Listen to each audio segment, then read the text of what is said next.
नमस्कार, मैं पंडित संजय घिल्डियाल शास्त्री स्वागत करता हूं एक और नई वीडियो में। आज बात करते हैं ज्योतिष से संबंधित। जन्म कुंडली जब बनती है तो उसमें जो 12 भाव होते हैं, द्वादश भाव होते हैं, उन 12 भावों का क्या मतलब है, उन 12 भावों से क्या क्या विचार किया जा सकता है, क्या क्या विचार किया जाता है, इसको मैं आपको बताने की कोशिश करता हूं। उम्मीद है आपकी समझ में आएगा।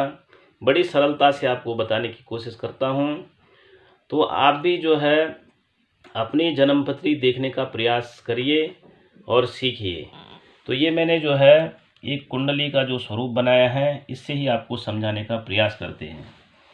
जन्म कुंडली में ये 12 भाव होते हैं, यहाँ से गिनती शुरू होती है। इसको लग्न कहते हैं। जो यहाँ पर संख्या लिखी होगी उसी को लग्न कहते हैं।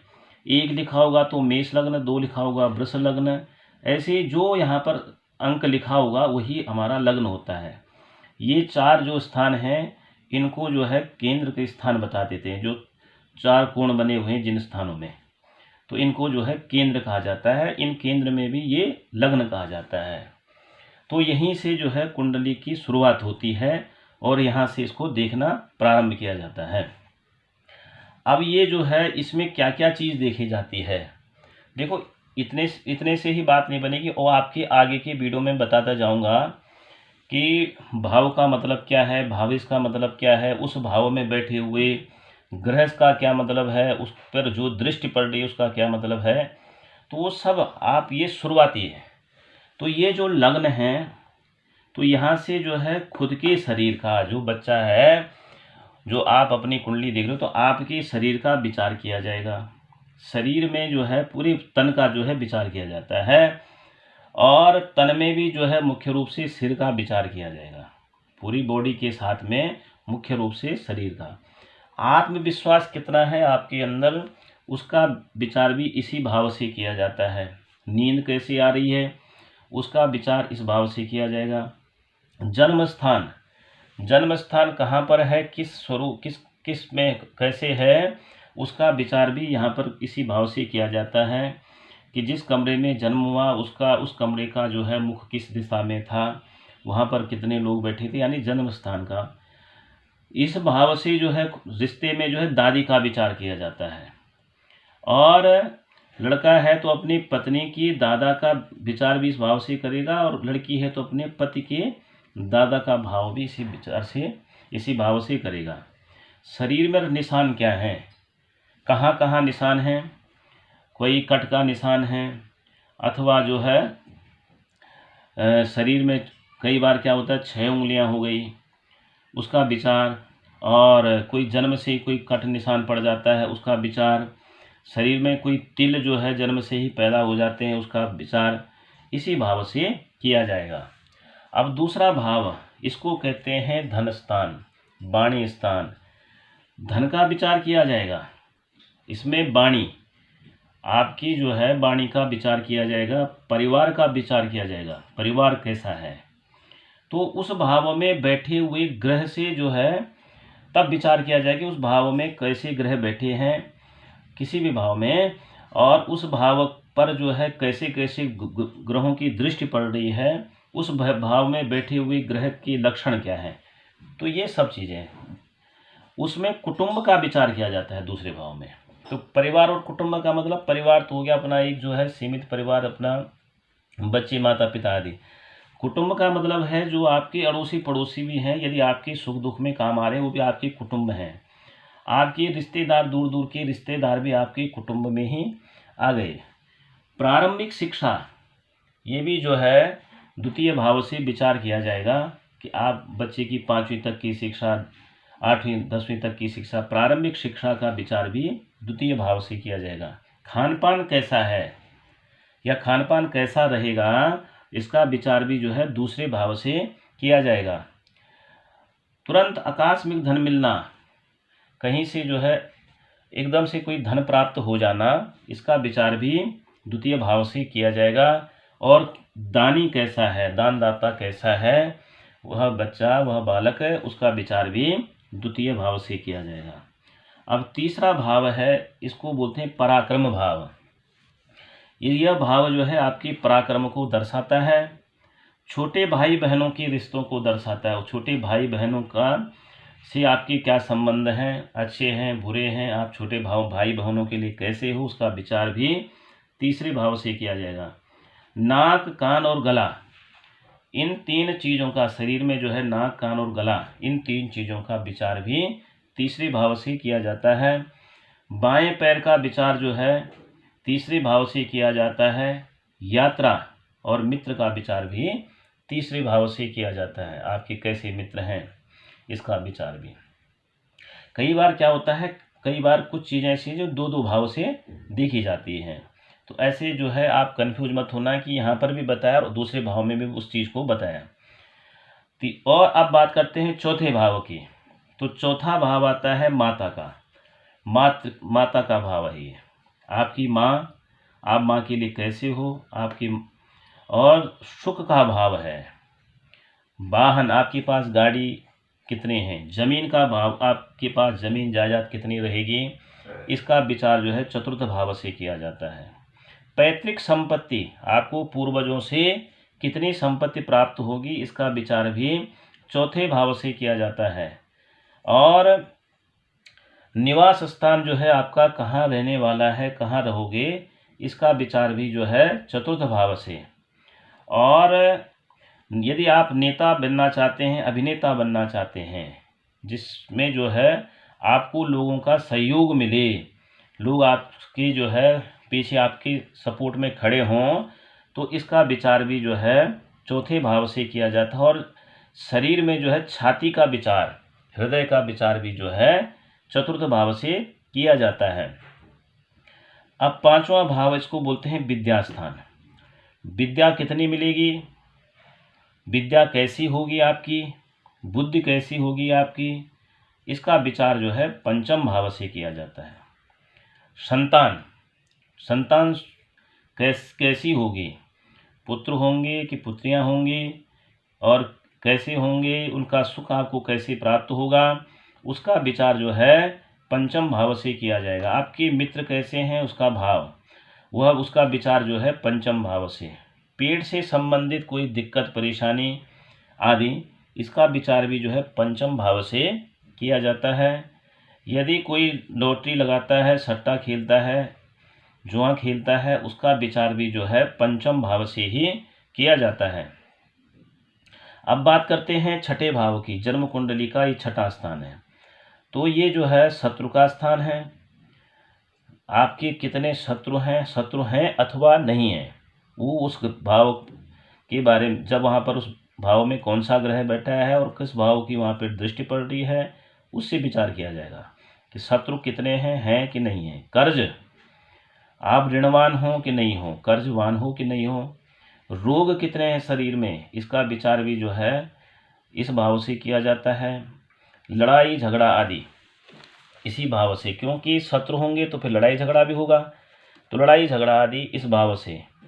चोर का भय, कई लोगों को भय बना रहता है कि हमारे घर में चोरी हो जाए, ये हो जाए, तो उसका विचार भी जो है छठे भाव से किया जाता है। कमर पैर नेत्र रोग आदि का विचार छठे भाव से किया जाएगा।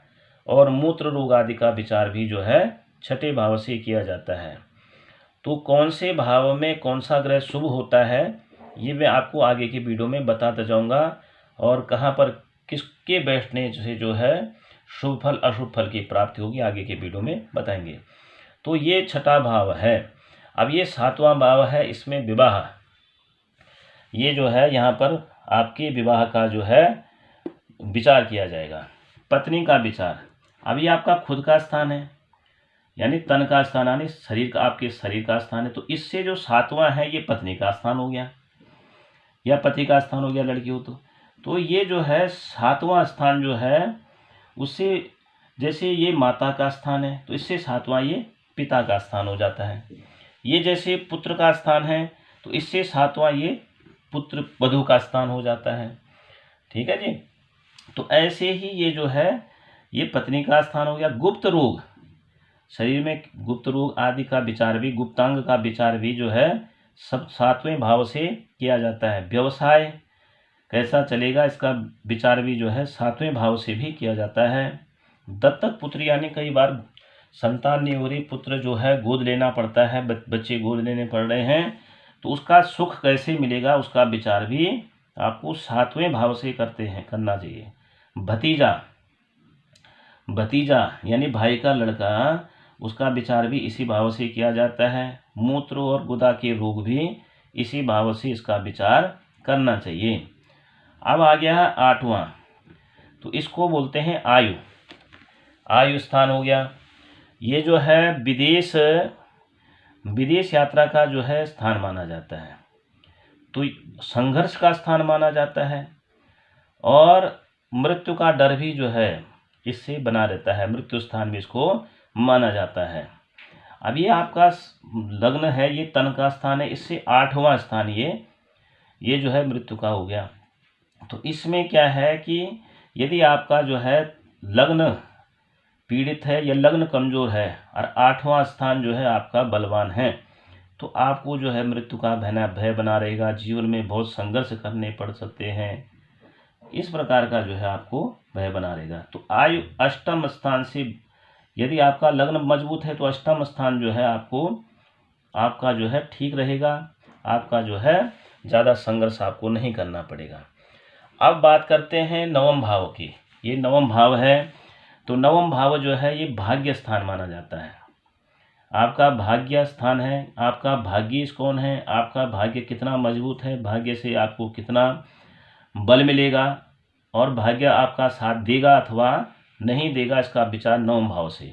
धर्म कर्म पूजा पाठ यज्ञ अनुष्ठान जप तप हवन साधन भजन आदि जितने भी शुभ कर्म हैं, इसका विचार भी इसी भाव से किया जाता है कि आपका मन लगता है धर्म कर्म में कि नहीं लगता है ये। और जंघा का, शरीर में जो है जंघा का विचार जो है इसी भाव से किया जाता है।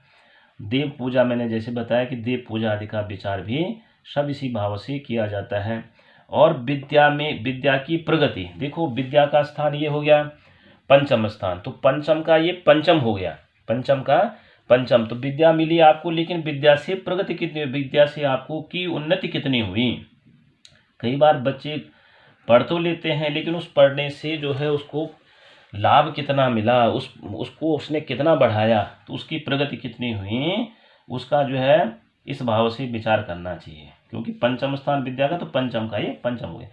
अब बात करते हैं इस भाव की, तो ये भाव हो गया है कर्म भाव, नौकरी चाकरी उच्च पद, इस बात का जो है व्यवसाय, आप क्या व्यवसाय करना चाहते हो, उस व्यवसाय में आपको सफलता मिलेगी नहीं मिलेगी, या नौकरी कर रहे हो तो उस नौकरी में आपको कौन सा पद मिलेगा, कैसा पद मिलेगा, और आपके कर्म कैसे हैं, उस कर्मों के अनुसार जो है ये सब जो है इस भाव से विचार किया जाता है, दसम भाव से। पिता का स्थान है ये, पिता के लिए आप कैसे हो, पिता की आपको प्रॉपर्टी कितनी मिल रही है, और इससे राजयोग भी बनता है, राजयोग का कारक भाव भी है, राजयोग का भाव भी है ये, तो इससे राजयोग भी बनेगा। अच्छे यहाँ पर ग्रह बैठे हुए हैं, शुभ ग्रह बैठे हैं, शुभ ग्रहों की दृष्टि है, तो राजयोग भी बना देगा, और अच्छा व्यवसाय चलाएगा, अच्छी उन्नति करेगा, नौकरी में जो है उच्च पद प्राप्त कराएगा, पिता के लिए भी अच्छा यहाँ पर जो है फलदायक हो जाएगा। तो इन चीज़ों का जो है आप यहाँ पर विचार करें। अब बात करते हैं 11वें भाव की। इस भाव को कहते हैं इनकम स्थान, आय स्थान। आपकी इनकम कितनी है, आप जो है पैसे जो कमा रहे हैं, नौकरी यहाँ से कर रहे हैं, नौकरी कर रहे हैं, तो नौकरी से आपको इनकम कितनी हो रही है, पैसे कितने मिल रहे हैं, लाभ कितना हो रहा है आपको, और आपकी इच्छा पूर्ति का भाव भी यही है, इच्छा की पूर्तियाँ। क्योंकि जब पैसे होंगे तुम्हें बिना यज्ञ न होती, वस्त्र न हो पाता, खान पान का वैभव सब तुमसे आता। अच्छा, जब जो है इनकम बढ़िया होगी तो इच्छा पूर्ति भी होगी, अब जब इनकम ही नहीं है तो इच्छा पूर्ति कहाँ से होगी, तो इसका विचार भी जो है इसी भाव से किया जाता है। घुटने से नीचे जो पाँव का हिस्सा होता है उसका विचार भी जो है इस भाव से, और माता की आयु का विचार भी इसी भाव से किया जाएगा, माता की आयु का। क्योंकि जो है देखो 1 2 3 4 5 6 7 और 8, ये जो है माता का जो स्थान है, वहाँ से माँ की स्थान से जो है 8वां भाव हो गया। तो माँ की आयु का विचार जो है इस भाव से किया जाता है। अष्टम भाव जो मैंने बताया था ना कि वो जो है मृत्यु का या आयु का कारक होता है, तो इसलिए अब बात करते हैं 12वें भाव की। ये भाव होता है व्यय। आप कितना कमाते हैं इसका भाव ये, तो खर्च करने का भाव ये है, व्यय करने का। विदेश यात्रा का भाव ये भी है। विदेश यात्रा आप कब करोगे, कैसे करोगे और कितनी करोगे, उसका भाव भी है। जेल योग, जेल भोग, भाई जेल जाने का जो योग बनता है वो उसका विचार भी इसी भाव से करना है। अंग भंग, कोई अंग टूट जाना, अंग का की नुकसान होना, इसका भाव, इसका विचार भी इसी भाव से करना चाहिए। शयन सुख का भाव का विचार भी इसी भाव से करना है। और शरीर में जो है पैरों का तलवा, इसका विचार भी इसी भाव से करना चाहिए। तो ये है 12 भाव के जो मैंने आपको बताया। इसमें और भी चीज़ें हैं, वो मैं आगे और भी आपको बताऊंगा, क्योंकि एक ही दिन में चीज़ें समझ में नहीं आएंगी। तो इनमें और क्या चीज़ देखनी चाहिए उसका मैं आपको आगे की वीडियो में बताता जाऊंगा। और मैंने जैसे पहले भी बताया कि ये शुरुआती है, इसमें जो है आगे क्या क्या चीज़ें हम देख सकते हैं, तो वो सब चीज़ें। तो उम्मीद है कि आपको ये वीडियो पसंद आ रही होंगी, और पसंद आ रही है तो आप अपने जो है आगे भी इस वीडियो को शेयर करते जाएं। जिसने सब्सक्राइब नहीं किया वो करें, लाइक करें। जय श्री राम।